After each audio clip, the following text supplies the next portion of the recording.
தயவு பாகம் 1. அருட்பெரும் ஜோதி தனிப்பெரும் கருணை.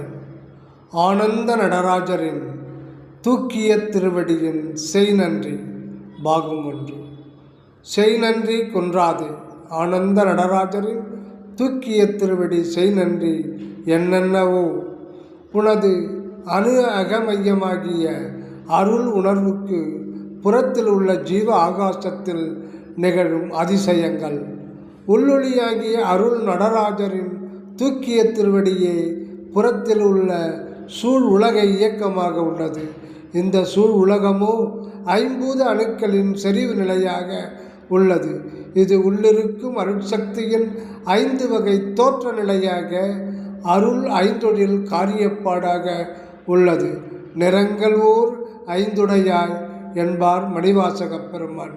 அதாவது பொருட்சக்தி, கிரியாசக்தி, ஞானசக்தி, யோகசக்தி, அருட்சக்தி என்னும் 5 சக்தியாகவும், ஆக்கல், காத்தல், அழித்தல், மறைத்தல், அருளல் என்ற 5 தொழில் திருநடனச் செய்கையால் ஆன ஒரு இடையறா தொடர் நிகழ்ச்சியை உலகமெல்லாம் ஆம்.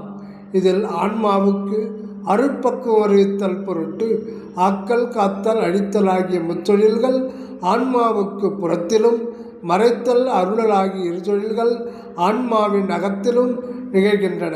புற உலகத்தில் உள்ள வெவ்வேறு பொருள்களின் தன்மைகளை, சுவை, ஒளி, ஊறு, ஓசை, நாற்றம் என்ற தன்மைகளை ஆன்மா என்ற நாணயத்தின் மறுபக்கமாகிய ஜீவன் என்கின்ற உயிர் உணர்வின் புலன் வெளியில் உடற்பொறிகளின் வாயிலாக சர்வசதா காலமும் காட்சிப்படுத்தி கொண்டே இருக்கின்றது.